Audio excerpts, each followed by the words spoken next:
Hello student, कैसे हैं आप सब। आशा करते हैं आप लोग अच्छे होंगे और अच्छे से अपनी तैयारी कर रहे होंगे। यह हमारी सीरीज 12th क्लास के लिए चली हुई है, जिसमें आज हम पढ़ेंगे विभव मापी। ठीक है, पोटेंशियोमीटर। आज हम पढ़ेंगे, आज का हमारा टॉपिक होगा विभव मापी पोटेंशियोमीटर।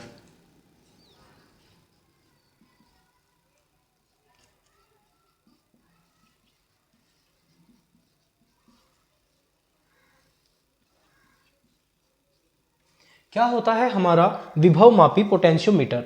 ये हमारा डायग्राम बना हुआ है विभव मापी का। ठीक है, सबसे पहले हम जान लेते हैं कि विभव मापी का कार्य क्या है।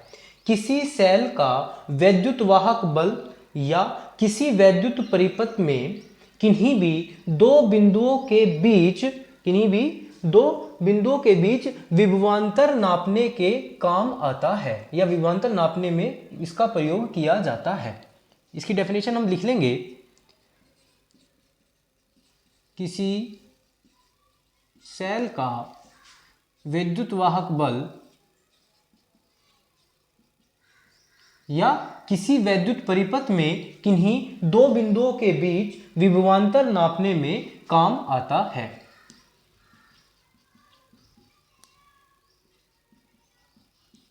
नापने में किसके? किन्हीं दो बिंदुओं के बीच।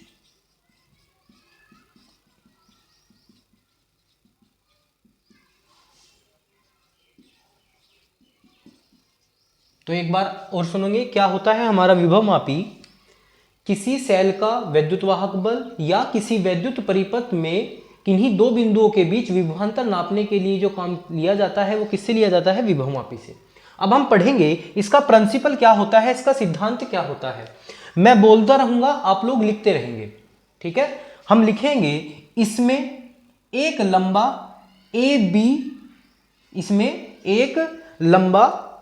बी एक समान व्यास का धातु का प्रतिरोध तार लगा होता है।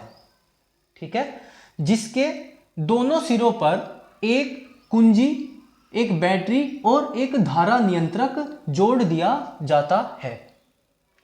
ठीक है, तथा जिस सेल का वैद्युत वाहक बल ज्ञात करना होता है उसे किससे जोड़ दिए जाते हैं? ए बिंदु से, उसका धन सिरा ए बिंदु से जोड़ दिया जाता है, तथा ऋण सिरा एक धारामापी और एक जोकी के साथ लगा दिया जाता है। इतना हमें इस पर लिखना है। ठीक है, तो अब लिखेंगे हम बैटरी B1 का पॉजिटिव सिरा भी तार AB द्वारा जोड़ दिया जाता है, तथा जोकी यह है बेटा, जोकी को तार AB पर कहीं भी खिसका सकते हैं। इतना जो मैंने बोला है ये हमें लिखना है। ठीक है, कहीं भी खिसका सकते हैं या कहीं भी स्पर्श करा सकते हैं। ठीक है, अब बैटरी B1 से धारा तार AB में प्रवाहित की जाती है, जिसकी दिशा क्या होती है बेटा? A से B की ओर प्रवाहित की जाती है। यहां तक हम लिखेंगे, जिस कारण A से B की ओर तार के प्रत्येक बिंदु पर विभव गिरता रहता है, जिसे हम कहते हैं विभव प्रवणता। विभव का गिरना क्या कहलाता है? विभव प्रवणता, पोटेंशियल ग्रेडियंट। ठीक है, तो विभव गिरता रहता है जिसे हम क्या बोलते हैं? विभव प्रवणता कहते हैं। ठीक, अब हम क्या करेंगे, जितना मैंने आप लोगों को बोला है उतना आप लिखोगे। अब हम इसकी 3 कंडीशन पढ़ेंगे। कंडीशन नंबर फर्स्ट होगी कि जब हम जोकी को बिंदु J1 पर स्पर्श कराएंगे। कंडीशन नंबर 2 होगी जब हम जोकी को बिंदु J2 पर स्पर्श कराएंगे। और कंडीशन नंबर 3 होगी जब क्या करेंगे, इन दोनों के मध्य में जोकी रखा जाएगा। ठीक है, अब हम इसकी कंडीशन नंबर फर्स्ट पढ़ेंगे कि जब जोकी को बिंदु J1 पर स्पर्श कराया जाता है। कंडीशन नंबर फर्स्ट, जोकी को, जो हमारा जोकी है, कहां स्पर्श किया जाए? बिंदु J1 पर स्पर्श कराया जाता है। तो A और J1 के बीच विभवांतर ए और J1 के बीच विभवांतर सेल के विद्युत वाहक बल से कम होता है। सेल के विद्युत वाहक बल से क्या होता है बेटा? कम होता है। तो परिणामी जो धारा होती है इसकी AJ1E, सेल के विद्युत वाहक बल से कम होता है, यहां लिखोगे, उसके बाद लिखोगे तो परिणामी धारा AJ1E दिशा में प्रवाहित होती है, दिशा में प्रवाहित होती है। ठीक है, दिशा में प्रवाहित होती है। तो धारा मापी की सुई क्या होती है? एक और विक्षेपित हो जाती है। ये देखो, धारा मापी की सुई एक और, जब हमने इसे क्या किया, बिंदु J1 पर स्पर्श कराया तो धारा मापी की सुई एक और विक्षेपित हो जाती है। ये डायग्राम में बनी हुई है। तो हम लिखेंगे कि जब हम जोकी को बिंदु J1 पर स्पर्श कराते हैं तो क्या होता है? ए और J1 के बीच विभवांतर, ए और J1 के बीच विभवांतर सेल के विद्युत वाहक बल से क्या होता है? कम होता है। ठीक है, जिस कारण परिणामी धारा AJ1E दिशा में प्रवाहित होती है तथा जो हमारा धारा मापी है उसकी सुई एक और विक्षेपित हो जाती है। अब कंडीशन नंबर सेकंड, जब जोकी को बिंदु J2 पर स्पर्श कराते हैं, जब जोकी को बिंदु J2 पर स्पर्श कराते हैं तो A और J2 के बीच विभवांतर सेल के विद्युत वाहक बल से क्या होता है? अधिक होता है, अधिक होता है। तो परिणामी धारा क्या होगी? AJ2E क्या होगी? AJ2E दिशा में प्रवाहित होती है तथा धारा मापी की सुई विपरीत दिशा में विक्षेपित हो जाती है। ठीक है, कंडीशन नंबर 2 हमारी होगी। अब कंडीशन नंबर 3, जब जोकी को J1 और J2 के मध्य स्पर्श कराया जाता है, जब जोकी को J1 व J2 के मध्य स्पर्श कराया जाता है तो धारा मापी में कोई भी विक्षेप उत्पन्न नहीं होता। अतः क्या होता है? जो सेल का विद्युत वाहक बल है, सेल का विद्युत वाहक बल उसके विभवांतर के क्या हो जाता है? बराबर हो जाता है। तो ये तीनों कंडीशन थी।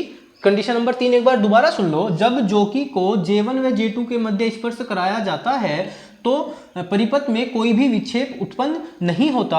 अतः मतलब जो विभवांतर है, विभवांतर किसके बराबर हो जाता है? सेल के विद्युत वाहक बल के बराबर हो जाता है।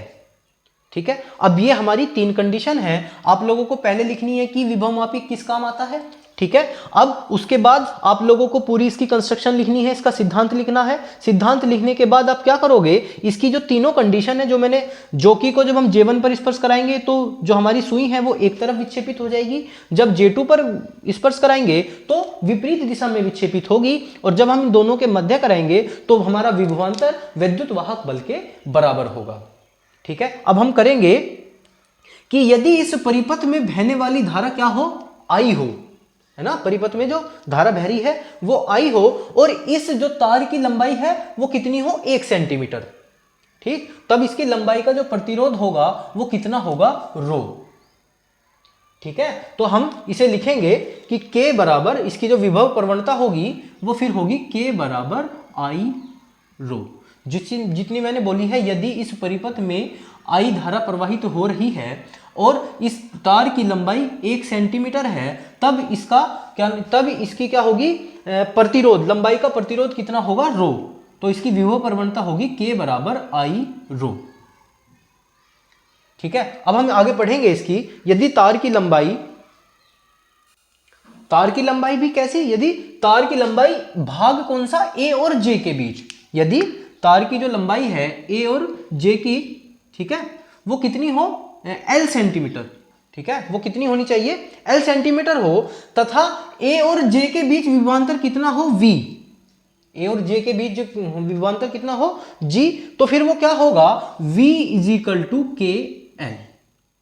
क्या होता है? V equal to KL। अब शून्य विक्षेप की स्थिति में हमारा विभवांतर किसके बराबर होता है? विद्युत वाहक बल के। हमने पॉइंट नंबर 3 पढ़ा था ना, जब दोनों के मध्य होगा तो हमारा क्या होगा? V बराबर किसके हो जाएगा? E के। तो E बराबर KL। यही हमें प्रूफ करना था इसकी सुग्राहिता के लिए। और जो विभव मापी होता है हमारा, जो पोटेंशियल मीटर होता है, उसकी सुग्राहिता हम कैसे बढ़ाते हैं? जो हमारा ये तार लगा है ना स्टूडेंट AB, इसकी लंबाई को बढ़ाकर। ठीक है, विभव मापी की सुग्राहिता बढ़ाने के लिए हम क्या करते हैं? विभव मापी में तार की लंबाई बढ़ा देते हैं। ठीक है, और शून्य विक्षेप की स्थिति में परिपथ में कोई भी धारा प्रवाहित नहीं होती। शून्य विक्षेप की स्थिति में परिपथ में कोई भी धारा प्रवाहित नहीं होती। और जब पूछे कि विभव मापी की सुग्राहिता कैसे बढ़ाते हैं, तो जो हमारे इसमें ये एक समान व्यास का एक प्रतिरोध तार AB लगा है, इसकी लंबाई को बढ़ाकर उसकी सुग्राहिता बढ़ाई जा सकती है। ठीक है स्टूडेंट, तो आज की वीडियो में इतना ही। आशा करता हूँ आप लोगों को वीडियो अच्छी लगी है, और अच्छी लगी हो तो वीडियो को लाइक, चैनल को सब्सक्राइब जरूर कीजिएगा स्टूडेंट। और बस इतना ही। Have a nice day. Thank you student.